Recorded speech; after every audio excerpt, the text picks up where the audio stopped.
The strange thing about airports is that they feel like they're built to prevent mystery. Everything is lit, everything is labeled, everything is timed.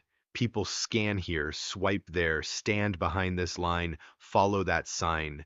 Cameras watch hallways that never sleep. Doors click shut with a confidence that says, nothing slips through me. And yet, Claire Morgan walked into a restroom during a perfectly ordinary layover and never walked out. Not she missed her flight and wandered off. Not she was seen outside and then the trail went cold. Not the usual story where the last known location is a parking lot or a road or some lonely stretch of wilderness. This was a restroom inside a major U.S. airport. Bright, clean, busy enough to blur faces into background noise, but not so chaotic that a person should be able to disappear without leaving even a smudge of proof. The first hook of the case was brutally simple. The camera footage showed her entering, and then it stopped making sense. Claire was the kind of traveler nobody remembers until everyone is forced to remember. Late 20s, neutral clothes, a small carry-on, and a backpack. Nothing flashy, nothing that screams, look at me. She didn't have the jittery energy of a first-time flyer, and she didn't have the bored swagger of someone who practically lives in terminals. She looked like millions of people look, mildly tired, mildly focused, doing the math of gates and time and hunger. She had a connection, a few hours between flights, enough time to eat, recharge her phone, maybe find a quieter spot before boarding. Her day, right up until it broke, was a chain of normal decisions. She landed late in the morning. She bought something at a food counter that was too bright and too loud. She checked the departures board. She walked, paused, walked again. People later said she seemed calm, not stressed, not in a hurry, not upset. Then she headed toward a row of vending machines, glanced down at her phone like she was confirming a gate number, adjusted her backpack strap, and entered the women's restroom near that concourse. That moment should have been forgettable. Instead, it became the last moment anyone could verify. At first, nobody panicked. Airports are built to absorb small delays and small absences. People miss boarding calls. People fall asleep. People sit in corners to charge their phones and disappear into their screens like they've been swallowed by them. When Claire didn't show at the gate, it didn't trigger an alarm. It triggered policy, a no-show, a released seat, a plane that rolled away without her name, meaning anything to anyone. Her phone went quiet, not dead battery and back later. Quiet in a way that families recognize immediately, the way silence starts feeling heavy rather than empty. A friend back home had received a message earlier that day. Short, flat, not obviously wrong, just off. The kind of message you would normally shrug at. Travel makes people curt. Airports make people tired. But the tone didn't fit her. It didn't sound like her fingers. It sounded like someone copying her. Then the calls went unanswered. Texts sat unreturned. Hours turned into a night. The friend called the airline and learned Claire hadn't boarded. The friend called the airport and got the standard wall of privacy policies. By morning, police were involved, and the case shifted from late traveler to missing person. That's when the airport's version of reality took over. Footage, logs, procedures, cooperation statements, the clean language of institutions that want chaos to stay outside their doors. Airport police pulled cameras from the corridor outside the restroom. They watched Claire walk in. Then they watched a stream of routine movement past the same spot. A flight crew walking with that purposeful, practiced stride. A delivery worker rolling a cart past a side door, travelers drifting by with coffee and headphones, a security officer pausing to check something on a phone, a family with a stroller moving slow and wide like a ship. Investigators waited to see Claire exit. She never did. Not through the main door, not through a secondary door that led back into the concourse, not behind another traveler, not in the corner of a frame, not in a reflection on the polished floor. She was simply not there. That's where the story turned from odd to impossible. They checked the predictable explanations first because investigators are human, and humans want this kind of thing to be simple. Did she somehow make it to security for her next flight? No record? Did she change her ticket, reroute, decide to go home? No. Did she appear on cameras at baggage claim, at rideshare pickup, at a taxi stand, at a hotel shuttle line? Nothing that matched her clearly enough to stand up in a report? Did her phone ping outside the airport? No. If she had left the building on her own, it was in a way that avoided the very systems designed to record movement. That alone was unlikely. But the deeper problem was this: her belongings weren't found. Not in the restroom, not in a trash bin, not turned in at lost and found, not lying on a bench like a mistake. It was as if she had been removed, carefully, intentionally. Investigators searched the restroom itself. They checked stalls, they checked trash bins, they checked ceiling tiles above the sinks, they checked corners that feel embarrassing to check until you realize what's at stake. There was no dramatic sign waiting for them, no obvious struggle, no smeared blood, no torn fabric, no broken lock. Just the sterile hum of a public restroom and the uncomfortable fact that reality can be violent without being messy. They widened their questions. Custodial staff. Had anyone reported a lost phone, a wallet, a passport? Concession workers? Had anyone seen a distressed woman near that corridor? Security. Had anyone reported a confrontation, a fainting, a medical issue? Most answers were the same: no, or maybe, or I don't remember. Airports produce a special kind of forgetfulness. Everything looks like everything else. Claire's photo hit the local news quickly. A smiling image, a short description, a number to call. Flyers appeared in employee break rooms and on community boards. Friends and family posted online, begging strangers for attention, because attention is the only currency that sometimes buys answers. The airport issued a statement that sounded calm and professional. It emphasized cooperation. It emphasized safety. It asked the public not to speculate. That statement did what statements always do. It made people speculate harder. Because a disappearance inside an airport doesn't just scare people, it insults them. It challenges the comforting illusion that certain places are too monitored to be dangerous. It makes you look at bright lights and cameras and locked doors and wonder what those things are actually for. Behind the scenes, investigators started pulling access logs. Staff doors require badges. Badges create records. The building, in theory, should be able to tell you who moved through restricted areas near the restroom corridor. In theory. In practice, airports are full of exceptions. Doors get propped open for convenience. Employees tailgate behind coworkers. Contractors move through staff corridors with tool bags and carts and a kind of invisibility that comes from belonging to the machinery. There are always gaps where human habit outruns policy. Still, investigators mapped the area. They noted a staff-only door near the restroom.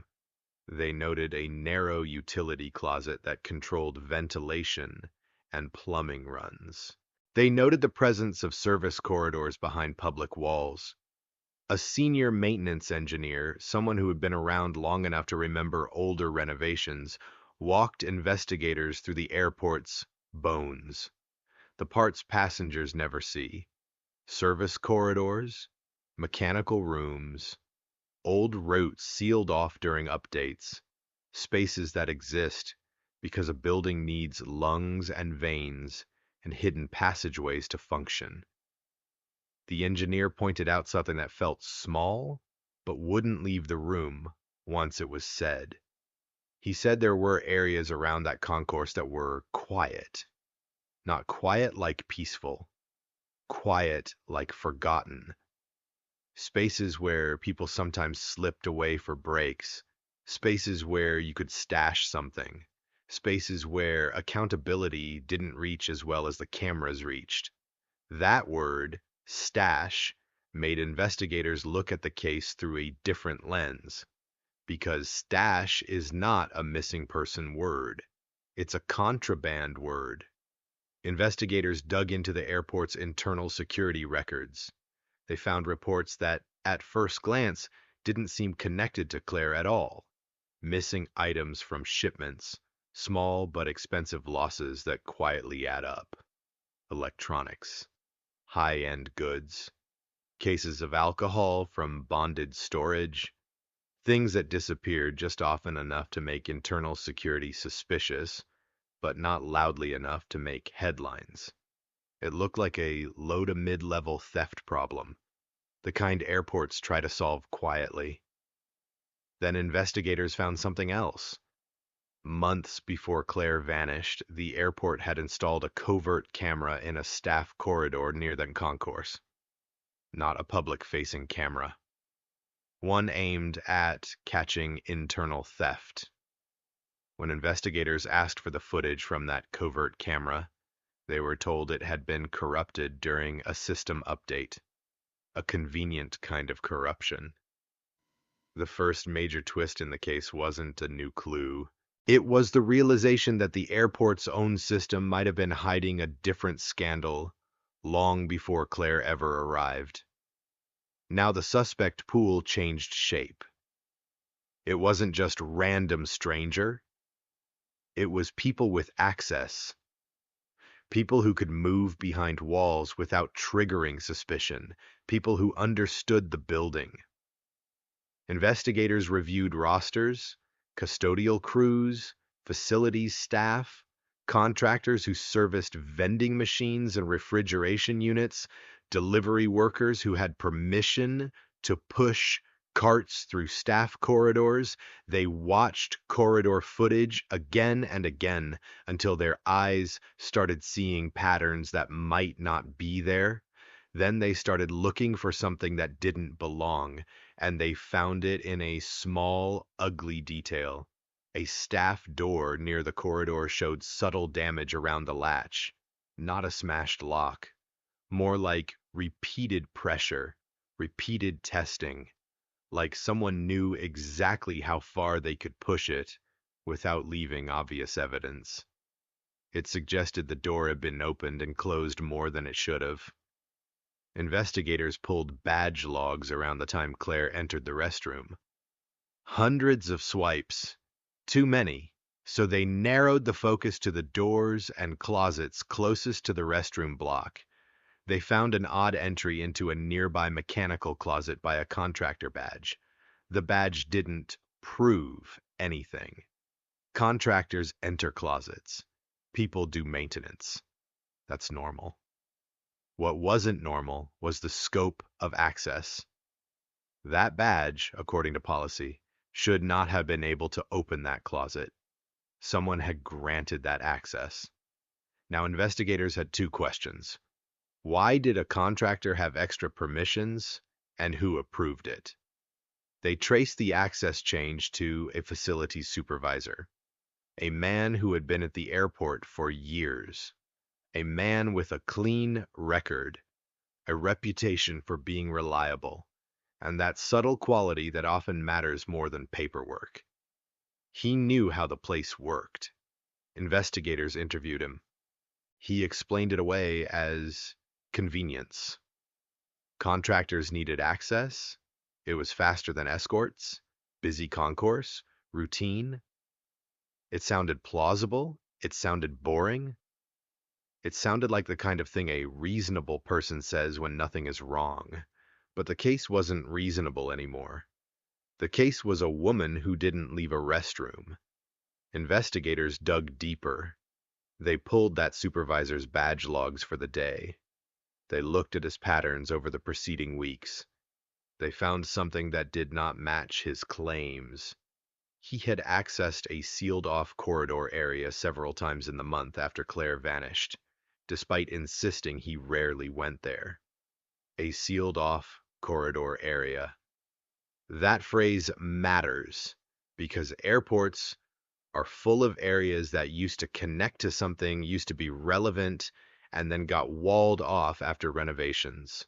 Those places become the building's blind spots. You can hide a lot in a blind spot, especially if you're the kind of person who knows which doors don't get checked. Investigators asked maintenance to open sections behind the restroom block. They moved ceiling tiles, they inspected vent routes, they tapped walls, listening for hollow spaces where there shouldn't be any. They found a patched section of wall in a staff corridor behind the restroom. The paint shade was close but not perfect. The seam lines didn't match. The texture looked slightly different, like someone had rushed the job. Investigators cut into it. Behind the patch was an empty cavity, big enough for a person to crouch in. Not comfortable, not hidden by accident. A space that felt like a choice. There were faint scrape marks near the base, like something heavy had been dragged across the floor. And there was a small metal hook anchored inside, serving no obvious purpose. An empty cavity doesn't give you closure, it gives you imagination. The worst kind. Investigators tried to reconstruct what could have happened in that short window. Claire enters a restroom. No camera inside. No witnesses willing to swear they saw anything. The corridor outside continues to flow with routine. If someone wanted to move her out, they would have had to do it fast and quietly. How do you move someone out of a restroom in an airport without cameras catching it? You don't move them through the public corridor. You move them behind the wall. That idea sounded like conspiracy at first, like something people post online for attention. But buildings have physics, and airports have infrastructure. Restrooms share walls with plumbing runs, ventilation routes, maintenance access points. Investigators examined the restroom stalls carefully. They looked for access panels, plumbing hatches, anything that might connect to the mechanical space behind. At first, they found nothing obvious. Everything looked sealed the way it should. Then a maintenance technician noticed a faint irregularity near the back stall, the edge of a panel that looked too clean. Tool marks that didn't match routine inspections. They tested it. It shifted. Not easily, but enough to confirm it had been opened before. Repeatedly. Behind that panel was a narrow space that connected to the staff corridor infrastructure. The kind of space passengers never imagine exists. The kind of space where sound behaves differently, where the air smells like dust and metal, where the building feels alive in a way public spaces never do. This was the second major twist, and it was a killer. The restroom had a hidden access route that could be opened from inside a stall. Now the disappearance wasn't how did she vanish? It was who knew that panel existed and who had the nerve to use it. Investigators broadened their focus to contractors and staff who worked near that restroom block. They looked for people who had worked on that restroom during prior renovations. They looked for who had keys and who had reasons to access behind wall spaces. They found that the restroom had undergone minor work months earlier. A partition had been removed temporarily. Access behind the wall had been easier during that period. It created an opportunity. Someone could have learned exactly how to open that panel without leaving obvious signs afterward.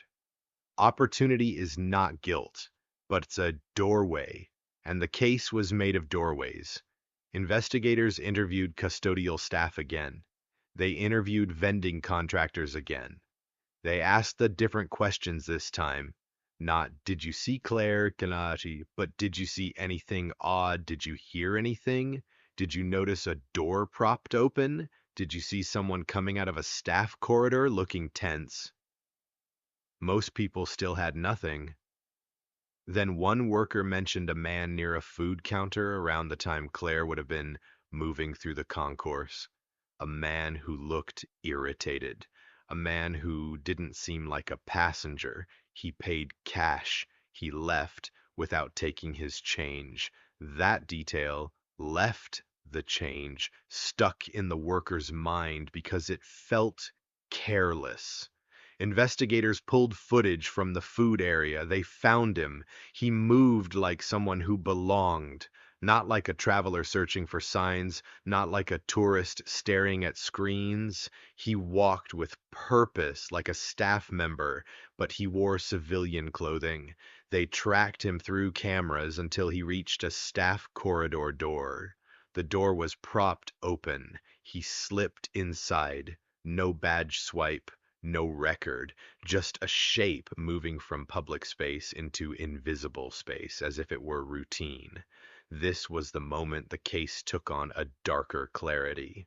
Someone had exploited the most common security failure in busy institutions, convenience. A propped door, tailgating, the casual sloppiness that lets the wrong person become invisible. Investigators began cross-referencing everyone who could have been that man. Staff rosters, contractors, vendors. They looked for people with similar builds, similar walking patterns, similar habits, but airports are full of people who look like each other from a distance, and cameras don't capture guilt, only motion. The case risked stalling again until a quiet Sunday morning months later when a janitor named Miguel Reyes tried to deal with a ventilation problem behind that same restroom block. Miguel wasn't chasing mystery, he was chasing stale air. The restroom had been smelling wrong. The air felt heavy. The kind of small complaint that gets logged and ignored until someone decides to fix it themselves because nobody else will. Miguel opened a ceiling panel in a small custodial closet behind the corridor and reached toward the vent housing. His fingers touched thick plastic. Not dust, not debris. Plastic that felt deliberate. He pulled carefully and a sealed bag slid out from behind the vent assembly, like it had been wedged there on purpose. The bag was clean, too clean for that space. It looked like it had been sealed to stay clean. Miguel did the smartest thing he could do. He didn't open it. He carried it straight to airport police. When the officers documented the bag and finally opened it, the case snapped awake again. Inside were 3 items that turned the disappearance into something else entirely. Proof. A passport. A phone. A boarding pass. Claire's identity, packaged like evidence and hidden inside the building. The first reaction among investigators was almost relief. Not because it was good news, but because it was something solid, something they could touch, something that said, Claire didn't simply wander away. The second reaction was worse. Why were these items hidden, and why were they placed where only maintenance hands would find them? Forensics examined the bag. They found trace residues consistent with cleaning chemicals used in custodial spaces and lubricants used in maintenance areas. Nothing definitive, but enough to suggest the bag had been handled in staff-only environments. Claire's phone told its own story. It had been powered down.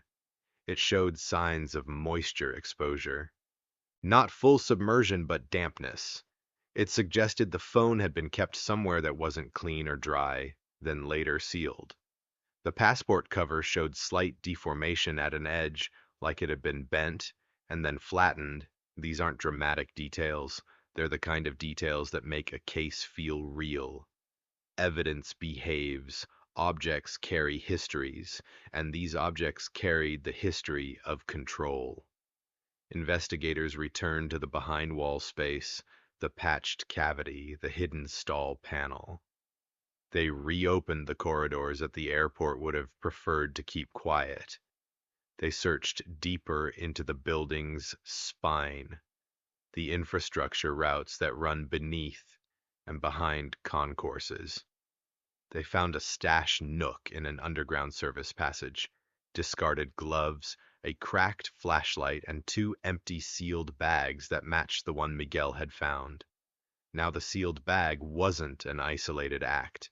It looked like part of a system, a drop system, a dead drop routine inside an airport, where items could be hidden temporarily and retrieved later without passing through public spaces, vents, wall cavities, forgotten corridors, places nobody checks unless something forces them to. If this was a smuggling or theft ring, it explained why someone would know the building's blind spots. It explained why sealed bags would be used. It explained why staff doors would be propped open and why access permissions would be broadened casually. It also explained the institutional instinct to handle things quietly, because internal theft is an embarrassment, and airports don't like embarrassment. But it didn't explain Claire. Not yet. Investigators shifted their theory. Maybe Claire saw something and became a problem. Maybe she noticed a hidden panel. Maybe she saw someone accessing it. Maybe she saw something being moved through places it shouldn't be moved. Maybe she searched for where to report suspicious behavior. Maybe she hesitated, the way people hesitate when they're deciding whether they're overreacting. And maybe someone noticed her noticing. Airports have more eyes than cameras. Employees notice travelers who linger near staff doors, travelers who stare too long at a side corridor, travelers who look like they're trying to understand the building rather than simply move through it. Investigators pulled the limited digital history from Claire's phone. They reconstructed what they could. A map check, searches that suggested she was looking for help, or looking for a place to report something.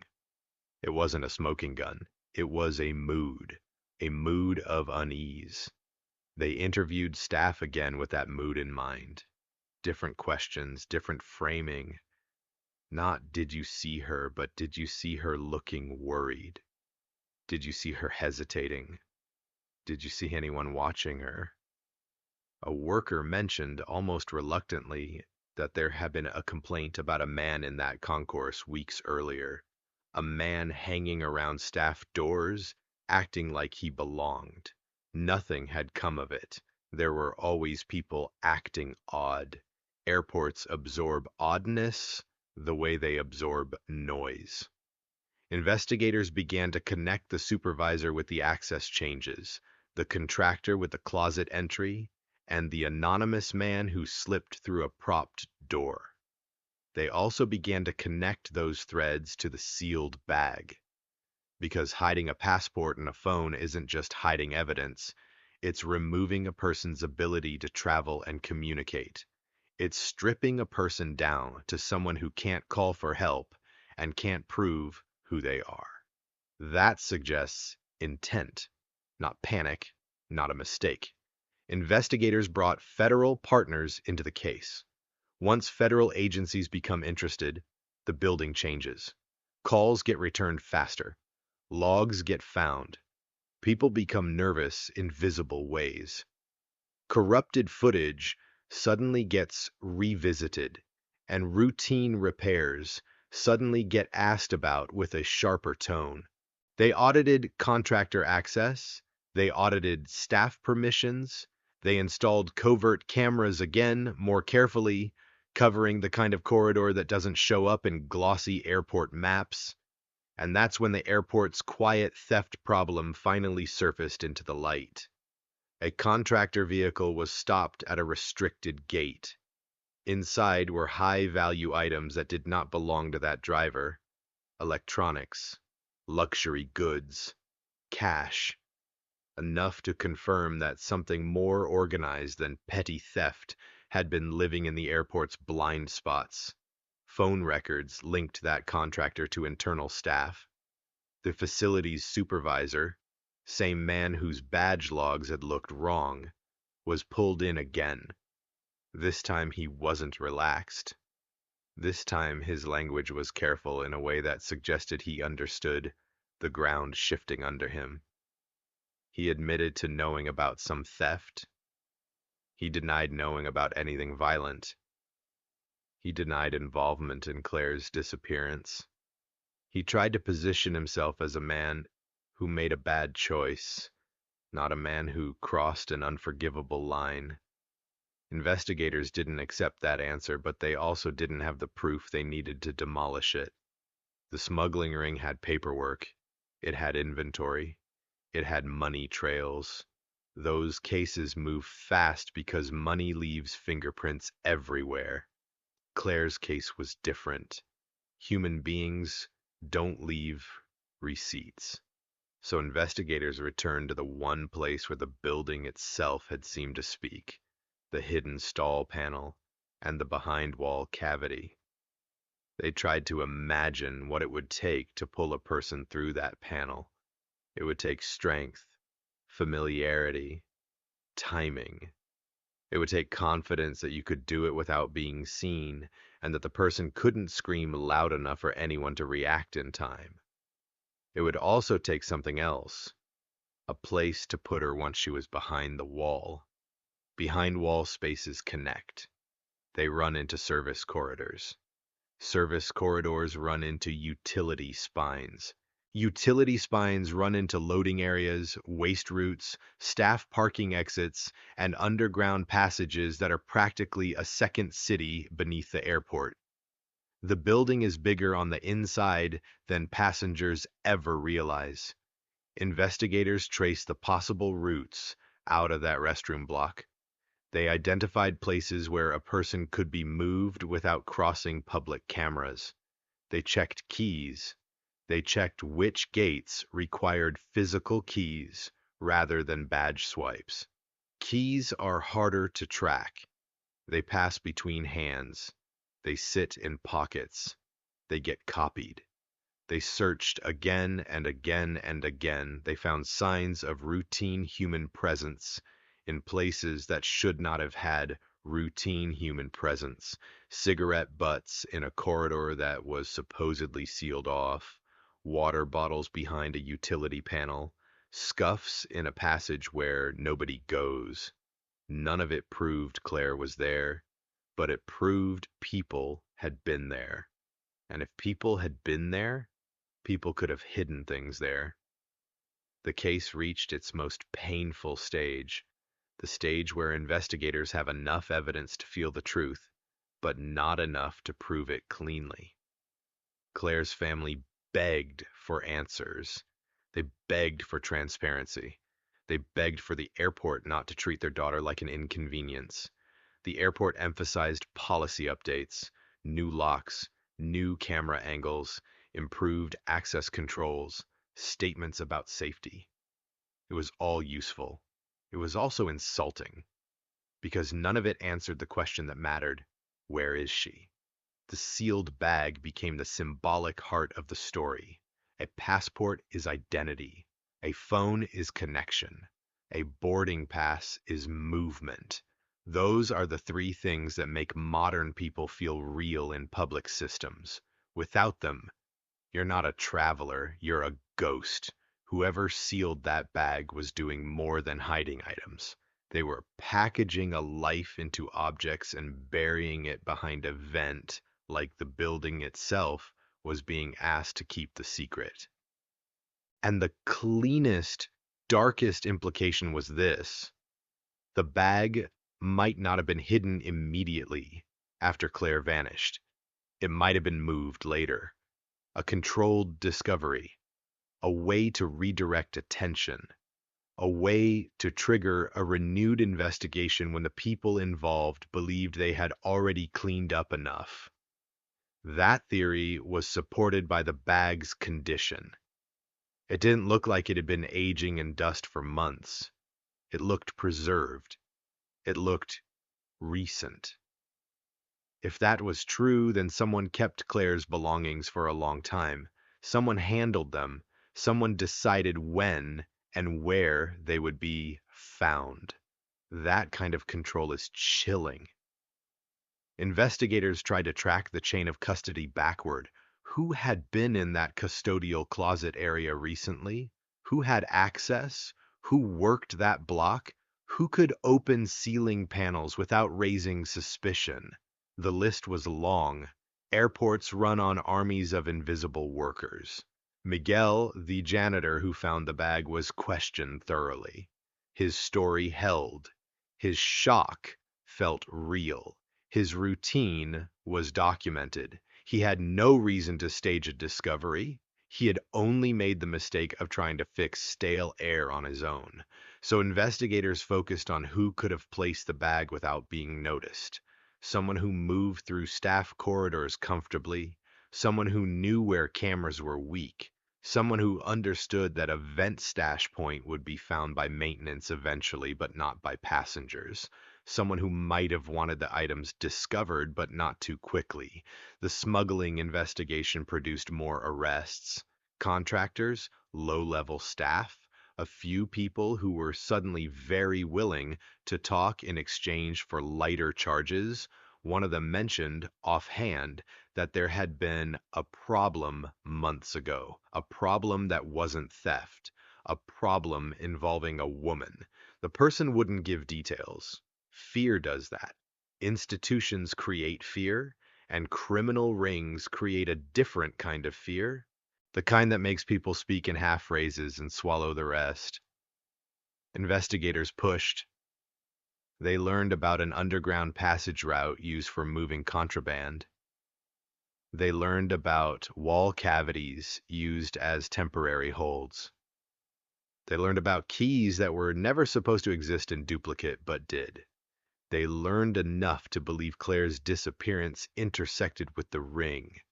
But believing and proving are different animals. As the months passed, the airport gradually returned to its public rhythm. News cycles shifted. Travelers stopped asking about the restroom corridor. The airport statements became less frequent and more generic. Claire's family did not get that luxury. They lived inside the gap. They pushed for independent review. They begged officials not to let the case become just another file in a drawer. They stood outside the airport with signs and photos and the kind of determination that looks like love and grief braided together. Investigators kept the case open, but the trail was mostly structural now.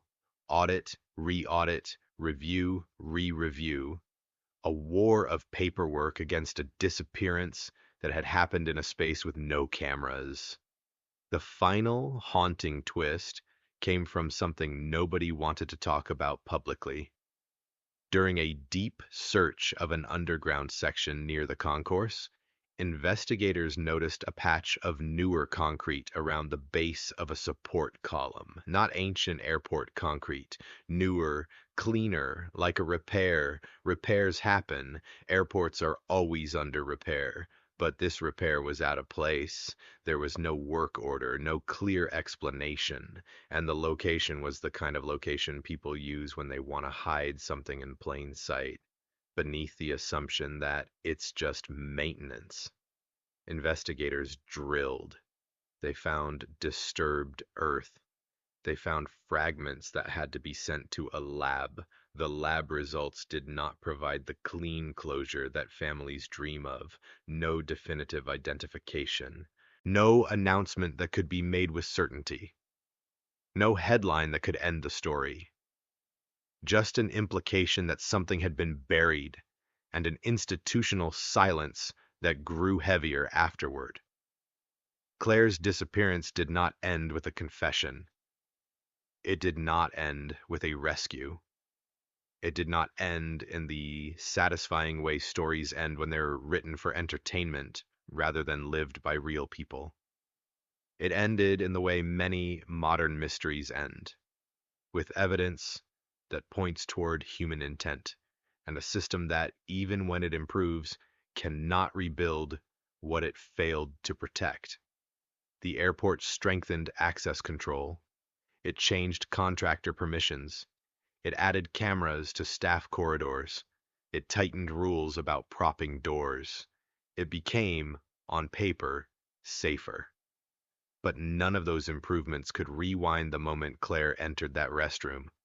None of them could erase the fact that for a stretch of time, there was a route from public space to invisible space that someone knew how to use. None of them could change the sealed bag hidden behind a vent, clean and deliberate, holding a passport and a phone and a boarding pass like a message. The message was not subtle. A person can disappear, even here.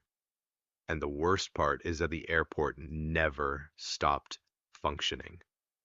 Flights still boarded, announcements still echoed, families still took selfies.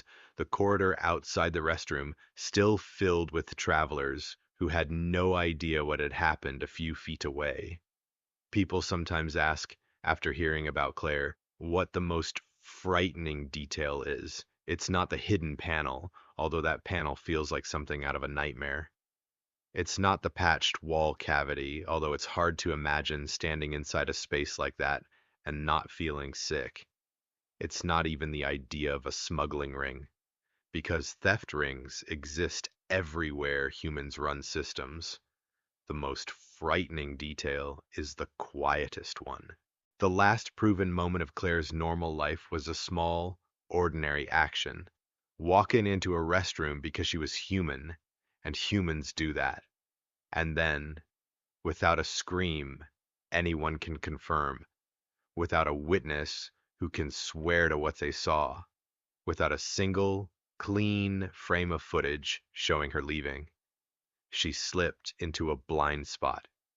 Not a blind spot in the camera system, a blind spot in the building itself. A hidden route that should have been sealed. A habit of propped doors that should have been punished, a network of corridors that should have been accounted for, and a culture that treated internal problems as things to handle quietly until quiet became dangerous. Months later, a janitor trying to fix stale air opened a ceiling panel and brushed against thick plastic. A sealed bag. Clean. Deliberate. Inside it, three objects that told investigators what their instincts had been telling them since the beginning. Claire didn't simply vanish. Someone took control of her movement, her identity, her ability to call for help. And then someone decided that those objects would be found, not by family, not by a traveler, by maintenance hands, as if the building itself was being forced to confess.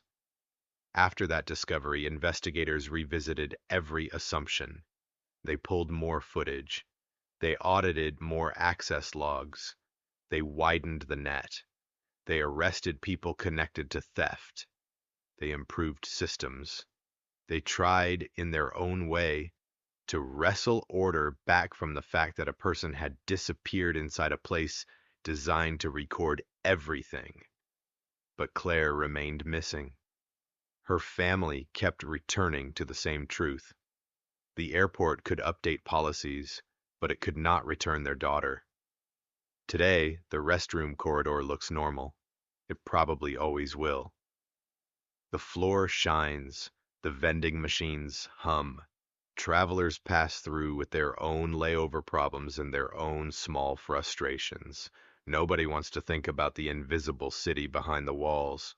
But there are people who will never walk past that corridor without feeling the story press against them like cold air. Because once you know that a restroom stall can hide a panel that opens into a service corridor, you start noticing how many buildings have hidden spaces you never think about. You start hearing the ventilation system differently. You start looking at staff doors differently. You start wondering how many secure places are secure mainly because we agree not to look too closely at their cracks.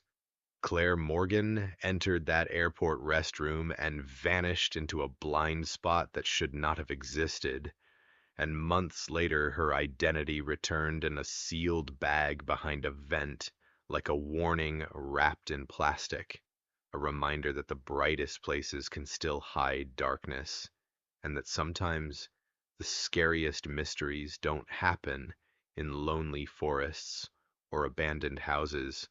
Sometimes they happen under fluorescent lights in a place you thought was too watched to let anything slip away.